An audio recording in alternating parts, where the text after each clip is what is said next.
Your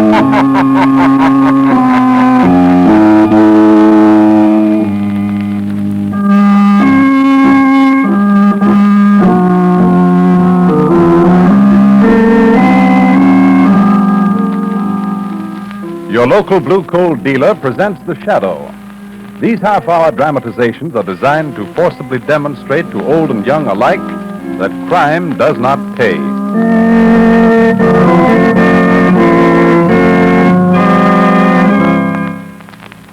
Before The Shadow's adventure begins, here's advice everyone will profit by following. If you want to save yourselves time, trouble, and money this winter, be sure to insist on blue coal when you order anthracite.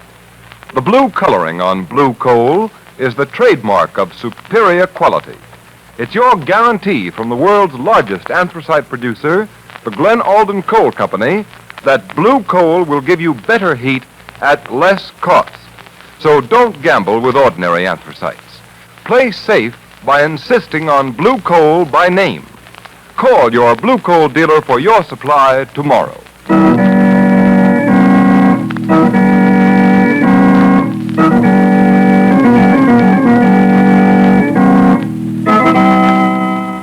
The Shadow, mysterious character who aids those in distress and helps the forces of law and order, is in reality Lamont Cranston, wealthy young man about town.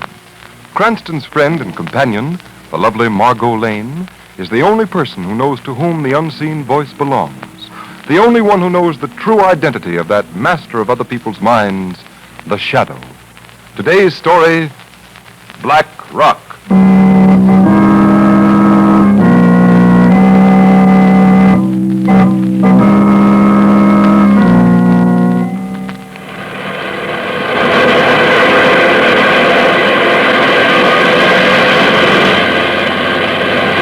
Down, Ward. Okay. Plane's all ready for a takeoff, Martin.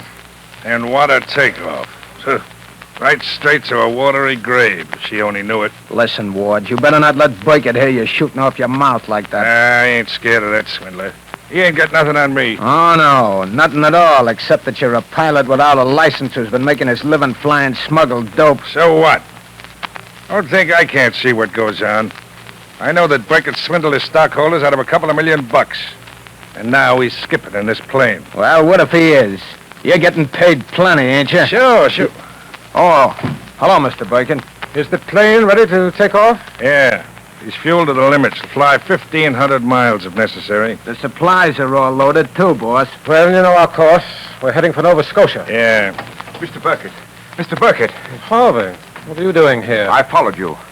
Yes? Where are you going, Mr. Burkett? Now, what's that to you, Harvey? I happen to know that you're absconding with the company's funds. Now, see here, Harvey. Mr. Burkett, you can't do this. Think what will happen to me, to the stockholders, everyone. Harvey, I'm not running out on you. You don't know what you're saying. I do know what I'm saying. I know that in that suitcase you have $2 million of the company's funds.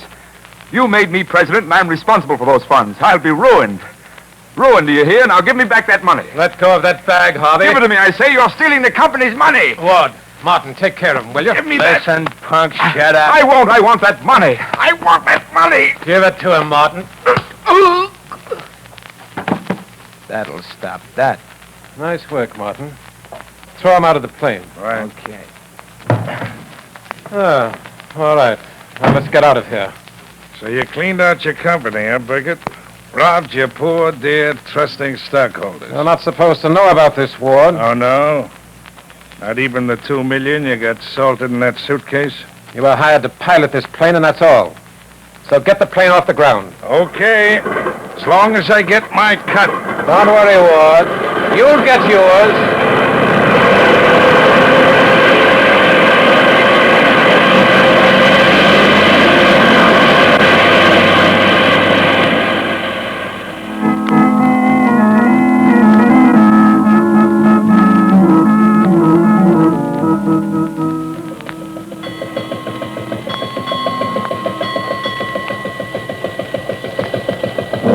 Like dirty weather, Captain. That fog's rolling in thicker every minute. Aye. What do you expect on the Grand Banks, mate? Hey, where do you reckon our position? About 200 miles due east of Cape Race, Captain. Breakers off the port bow, Captain! Breakers off the port bow! Breakage off the port bow. Cut the engine, mate. Aye, sir. What do you make it, lookout? Well, she's no vessel, Captain. Looks like the wing of an airplane. An airplane. Do you suppose it could be that plane that flew to sea 4 days ago, sir? Might be. Hey, there she is. Ease her off a bit. We'll drift down on it. Aye, Captain. Look, there's the plane's number on the wing, sir. Can you make it out? X1752. X1752. That's the plane, Captain. I remember the number. I heard a radio broadcast about her last night. So that's what happened to the poor devils. Lost their course and dropped into the sea. Look lively there, lads. Lend a hand and we'll haul that wing aboard. Aye, sir. Get the line ready, lads. Shall I get the dories over, Captain? Not in this fog. We'll cruise about. I've a notion we'll find no trace of the 3 poor devils that were aboard her. Poor devils. Rich devils, you mean, sir? Right? Burkett stole $2 million from the poor stockholders of the company. Aye. All the money in the world will do them no good in Davy Jones' locker. Aye. The rest of the plane is on the bottom of the banks, and them rascals in it. Aye, mate. Lost. Stake my life on it. Lost forever. And $2 million of poor people's money lost with them.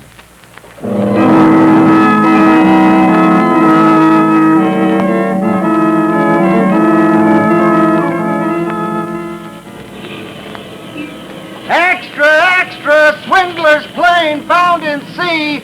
Burkett and companions believed drowned. Paper! Police seek Frank Harvey, missing company president, for questioning. Extra!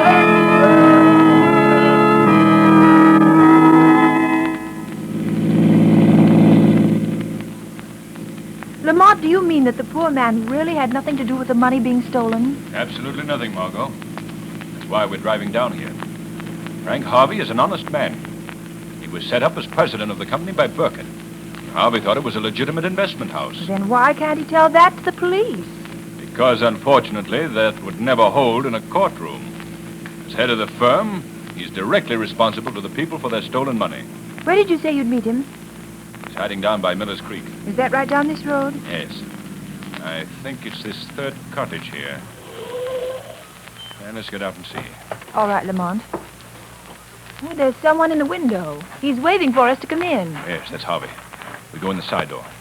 How long has he been hiding here? About a week, I believe. Mr. Cranston. Hello, Harvey. Come in, please. Thank you. This is Miss Lane, Mr. Harvey. How do you do? How do you do? I'm so glad you could come here, Mr. Cranston. I only hope I can be of service. Well, that's a pretty forlorn hope, I guess.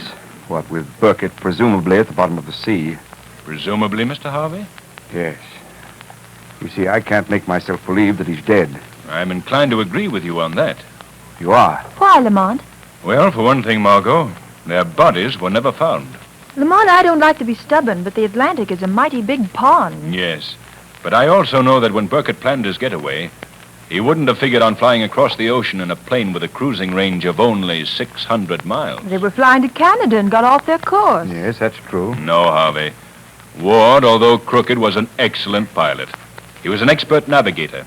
He knew blind flying. Then, since you think they're alive, how did their plane crash 200 miles at sea? Fly itself? Fly itself? Margot, you've given me an idea. It's the only thing I haven't been able to figure out. What are the things you have figured out, Mr. Cranston? I'm afraid I can't tell you right now, but if they work, the missing money will be returned to the stockholders, and your name will be cleared, Mr. Harvey.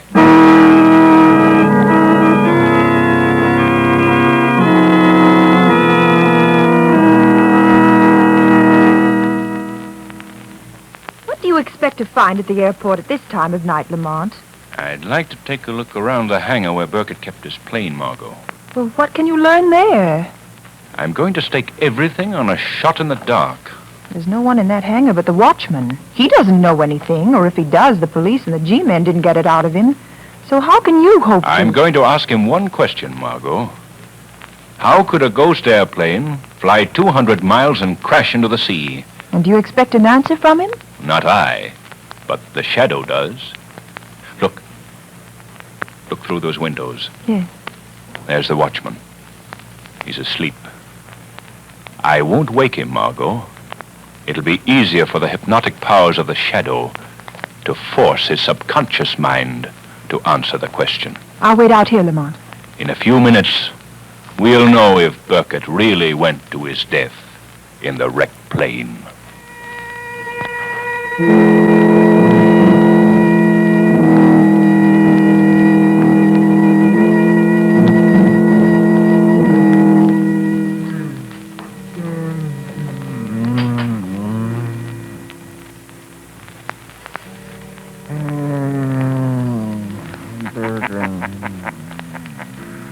You sleep soundly, Jeff Carson.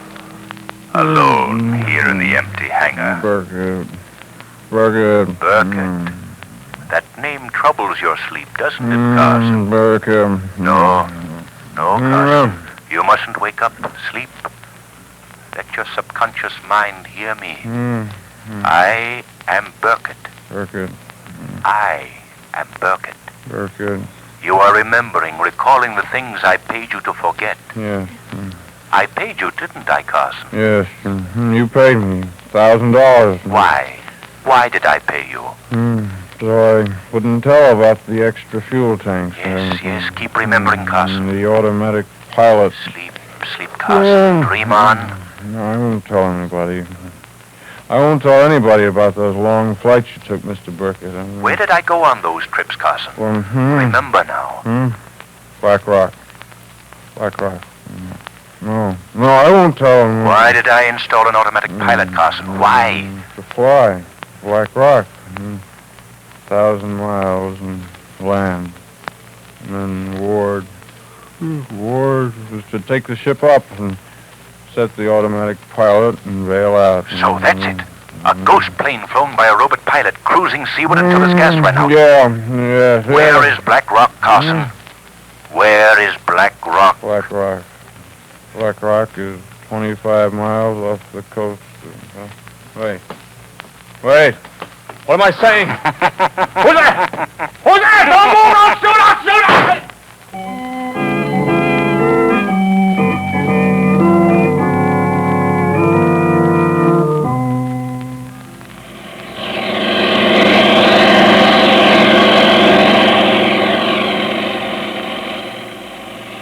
We must be getting near Black Rock, Lamont. Yes, Margot. I hope we reach it before it gets too dark to land the plane. We've come a long way since we left New York this morning. It's exactly 1,000 miles to Black Rock. And how far off the coast of Labrador? About 25 miles. Burkett certainly picked a secluded spot. Just a dot of an island on this map. Margot, hand me the glasses.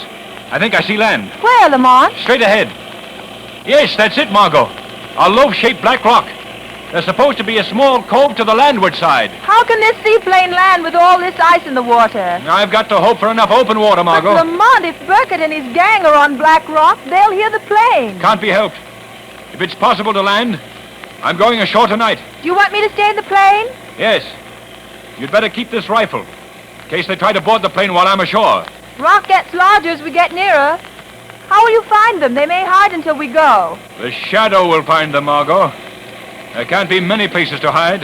I don't see a sign of life, not even a hut or a tent. According to explorers' reports, there are several large sea caves. They may be using one of those. There's the inlet on the landward side, Lamont. It seems to be free of ice. Yes, I see it. Hold on, Margot. I'm going to try to land in that open water. Heaven help us if we hit any pack ice. Get out the life preservers, just in case.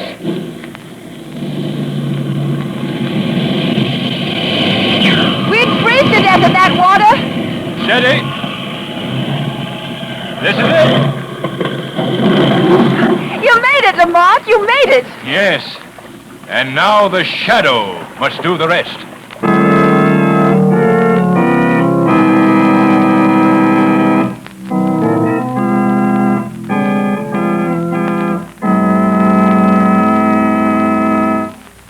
The Shadow's adventure continues in just a moment. But first, here's news.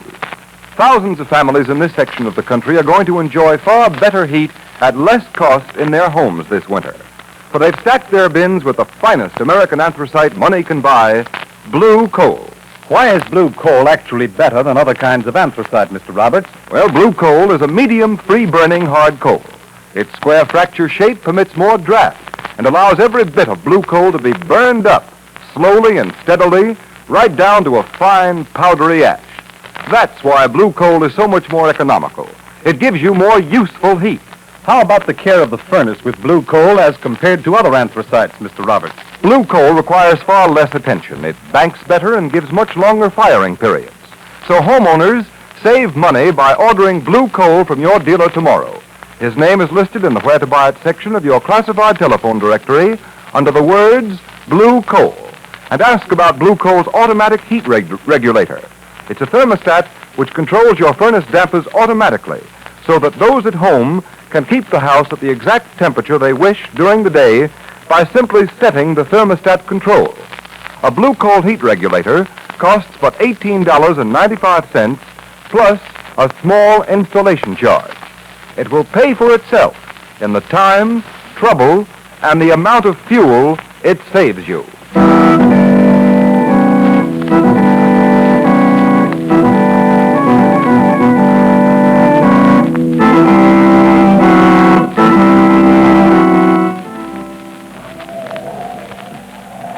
Come on, Martin. Down this path. Leads to the coal. Hurry up. Hold that lantern higher, will you? I can't see. All right. That's better. Hey, you sure you know where Beckett hid that boat? Yeah.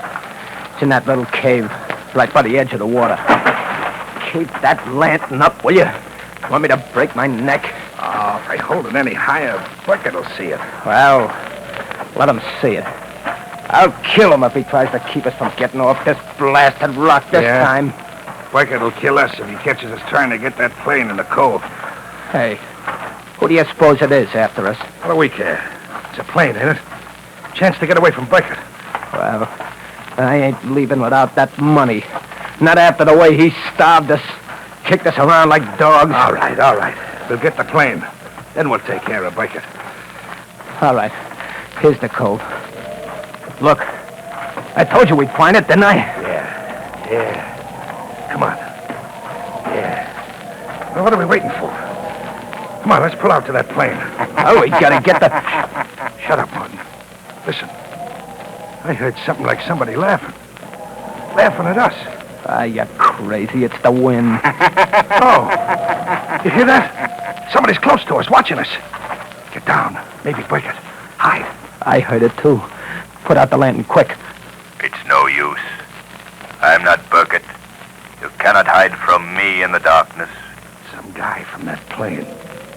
All right, come on into the light and be quick about it, fella. Cover him with your gun, Martin. I can't see him. I'm standing in the light, close to you. But you cannot see me. What do you want? I've come for you. It's the cops, Ward.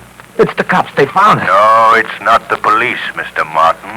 Well, then who are you? You've been in prison, both of you. Haven't you ever heard of the Shadow? Shadow? Guy nobody's ever seen. Not the Shadow. Not on this forsaken rock. The end of the world is not far enough to hide you from me. Ward, that voice. I've heard Carnes talk about it. It's him. He's here. There's been a slip. He's come for us. Yeah? All right. But getting us is another thing. Now, don't come near me, Shadow. I'll drill you, even if I can't see you. I'll take you when the time comes. But first I mean to get Burkett and the $2 million he stole and clear the name of Frank Harvey. Well, you can have Burkett, but you'll never get that $2 million, Shadow. Not one of you will escape. How did you find us?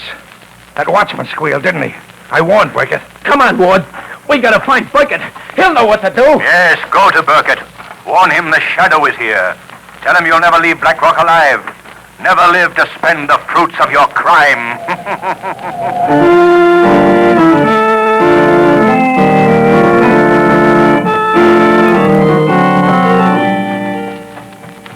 Burkett! Hey, Burkett! Burkett! Are you here in the cave? What is the matter with you, Martin? Where have you been? Been around at the cove, watching that plane. Do you know who was in it? Yes, of course I know. Just a girl. And she won't give us any trouble. I've seen to that. A girl? And he didn't come alone. I don't know what you fools are talking about. Who didn't come along? The Shadow. The Shadow is on Black Rock. The Shadow? Why, you're crazy. No, he's here. He said we'd never leave the island alive. Oh, how did the Shadow know that we didn't perish for the plane? That watchman at the airport must have squealed. So the Shadow trailed us 1,000 miles to this forsaken hideaway and played right into our hands. What's so funny? What do you mean? Look over there. See who's gagged and tied to that cot. What? Look, he's got the girl. How did you do it? How did you get her out of the plane? I went out in the boat and I merely gave her the choice of coming ashore or having the plane's pontoons riddled with bullets. But the Shadow was on the rock here, Yeah? looking for us. Well, let him find us. We'll give him the choice of giving himself up or seeing his girlfriend put in one of the lower sea caves until the tide comes in. That'd be murder. Oh, that shouldn't bother you. You and Ward have been watching for a chance to murder me ever since we came to Black Rock. You know why, don't you? Because you've been starving us to death. For your own good, you fools. We've got 7 months of winter ahead of us. If the food gives out before we can leave here next summer, we'll die by slow starvation. That is just how you will die. Unless you tell me the hiding place of the $2 million, Burkett. The Shadow. He's here, in the sea cave. He followed us. Well, I'm glad you're here, Shadow. Now we can settle this. I'll make a bargain with you. The Shadow doesn't bargain with criminals, Burkett. I've got the girl who came with you. There she is. Look at her. I'll give you 2 minutes to come out of the shadows and give yourself up. Give myself up to be murdered? Drowned in the lower sea caves? Oh, no, Burkett. You have no choice. We'll drown the girl. Burkett, listen to me. Would you have the murder of an innocent girl on your conscience in your last days and hours when you are slowly starving to death on this barren island? You can't scare us, Shadow. We've plenty of food. You had plenty of food, Burkett. But look at it now. Look at the chests of food you have so carefully hoarded. Look at them. Burkett, look. Yeah? The locks are smashed. The chests have been opened. What? Bacon. Look, the flour, the dried meat, it's soap. Soaked without kerosene. Look, this chest is the same. We can't eat it. But what about the canned stuff? The canned stuff, he couldn't spoil that. Get away from those cases, Martin. No, you don't. You're not going to keep what's left for yourself. I'm taking the rest of this food, and I'm going to the mainland now. Put down that case, Martin. Put it down, I tell you. You ain't going to starve me to death, you crooked rat. All right, Martin, you won't starve to death. No, you won't starve. Burkett, you didn't even give him a chance. You shot him in cold blood.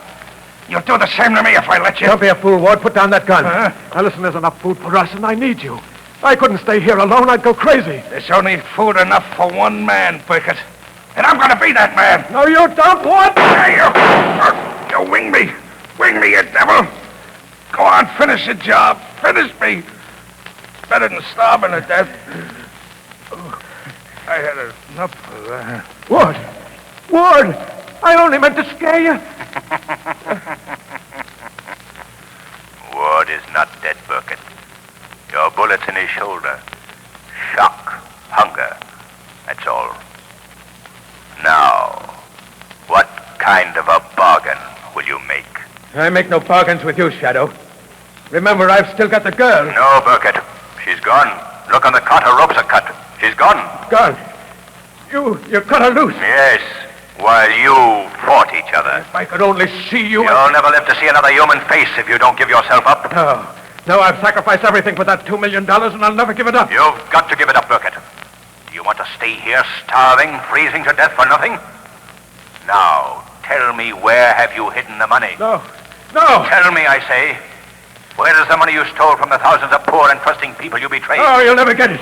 They'll never get it. Burkett, Ward knew, Martin knew, but you don't seem to realize I have the power to make you obey me. Don't move, Burkett. That's it. Stare into space. Keep staring into the shadows. No. No. Drop that gun, Burkett. Drop that gun. Your fingers can't hold it. Can't hold it. Drop that gun. Drop it. Now, where have you hidden the money? Under the chest. You're a fool, Burkett. Like all criminals. You've told me what I want to know. Margot. Yes. Margot, take the ropes from the cot. Tie Burkett's hands behind him. He can't move. All right, Shadow. Hurry, Margot, hurry. Draw his hands behind his back. Tie them. Tight. Tight. Now, Margot, get out. Get back to the plane. Hurry, hurry. No, Shadow. Shadow, don't leave me here to die. I'll give up the money. I'll go back and stand trial. Yes, Burkett, you'll give up the money that was never yours. You'll go back and stand trial, both you and Ward. I've wrecked your boats. You can't escape. And tomorrow, a Coast Guard cutter of the North Atlantic Ice Patrol will pick you up. They'll take you back to pay for your crimes.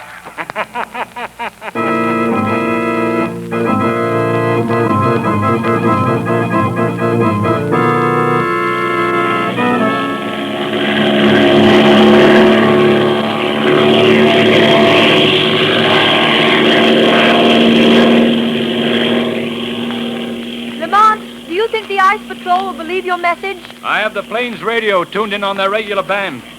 They'll notify their shore base they're proceeding to Black Rock. Ice Patrol cutter calling. There it is now. Hello? Ice Patrol cutter proceeding to Black Rock under forced draft. Proceeding to Black Rock under forced draft. They believe you, Lamont. They believe the Shadow. Set your course homeward, Margot. Our job is finished. Oh, Lamont, think what it means. All those poor people will get their money back. They won't suffer. They won't lose their homes. And Mr. Harvey's name will be cleared. Yes, Margot. And this will be a warning to others that even the best laid plans of the smartest criminals can fail. There is no perfect crime.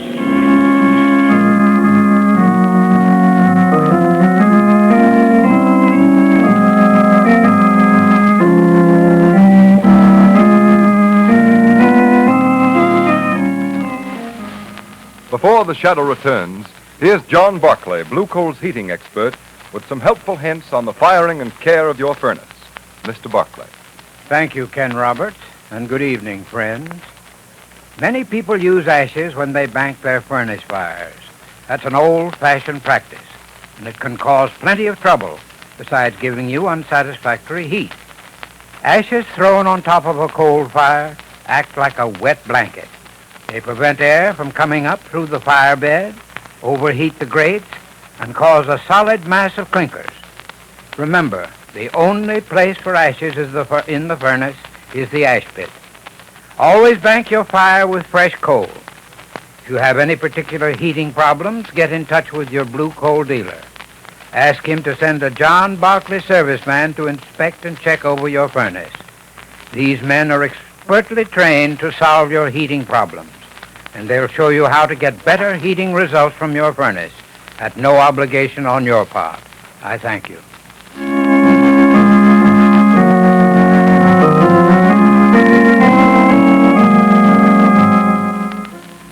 Today's Shadow story has been a dramatized version of one of the many copyrighted stories which appear in the Shadow magazine, now on sale at your local newsstands. All the characters and all the places named are fictitious. Any similarity to persons living or dead is purely coincidental.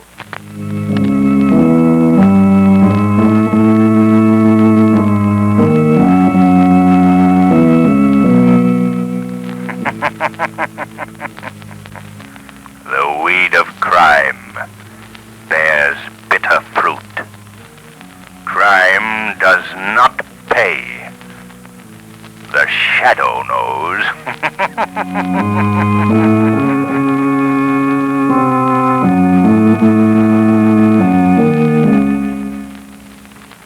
At this time, Blue Coal wants to offer its sincere praise for the work of the American Red Cross, which is now entering on its annual drive.